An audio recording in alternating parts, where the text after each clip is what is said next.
Monsieur le Moselle. Aujourd'hui, toujours dans les maladies parasitaires, nous allons étudier une des maladies aussi qui est répandue généralement dans le monde entier et qui s'appelle ascaridiose. Si vous n'avez pas de questions, on passe au cours. Merci. Bonjour. Alors, comme promis, aujourd'hui, nous allons étudier une des parasitoses les plus répandues de par le monde et qui s'appelle, ou qui porte pour intituler, ascaridiose, qui est une parasitose. Alors, par définition, j'ai donné toute une simple définition. Alors, ils disent que c'est une parasitose intestinale la plus répandue de par le monde. Son agent pathogène, vous voyez toujours, j'ai mis toujours parasite. Alors le parasite, c'est un ver rond qui est appelé Ascaris lambricoide. Le réservoir, il est strictement humain. Clinique. Dans la transmission, nous allons parler du cycle évolutif de ce ver ou de ce parasite. Alors ils disent que les vers adultes sont dans l'intestin grêle où ils vivent de 12 à 18 mois. Les femelles fécondées pondent des œufs éliminés dans les selles. Les œufs sont embryonnés après quelques semaines à l'extérieur.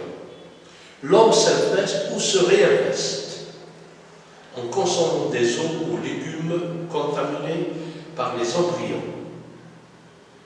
La larve libérée par les embryons dans l'intestin traverse la muqueuse et gagne le foie par le système porte, puis les capillaires pulmonaires.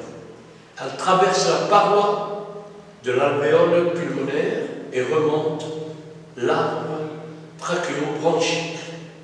Enfin, la larve passe du système aérien au système digestif à l'occasion d'une déglutition.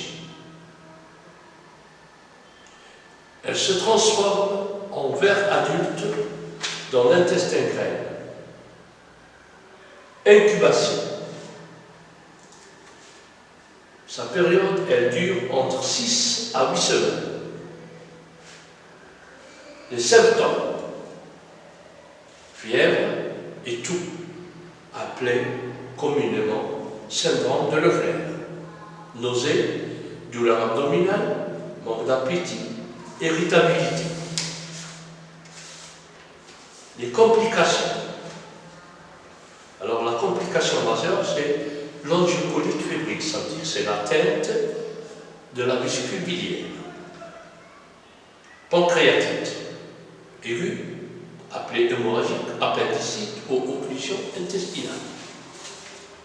La conduite, le diagnostic, je m'excuse, le diagnostic, il repose essentiellement sur la découverte des œufs dans les selles par méthode microscopique, au minimum 2 mois après la contamination. Sinon, accidentellement, la personne va, en toussant, éliminer le ver par la voie buccale ou par voie orale. Immunité. Cette maladie ne confère pas d'immunité. Prévention. Il y a 2 types de prévention. Celle qui est individuelle et celle qui est collective. Individuelle, le plus important, c'est l'hygiène des mains et des aliments. Collective, il faut installer des latrines, des égouts, traitement des eaux usées, interdiction de l'utilisation des excréments humains comme engrais. Conduite à tenir. Elle repose sur l'hygiène personnelle, lavage des mains et propreté des aliments, lutter contre le péril fécal et nécessairement une éducation sanitaire. Merci monsieur, si vous n'avez pas de questions.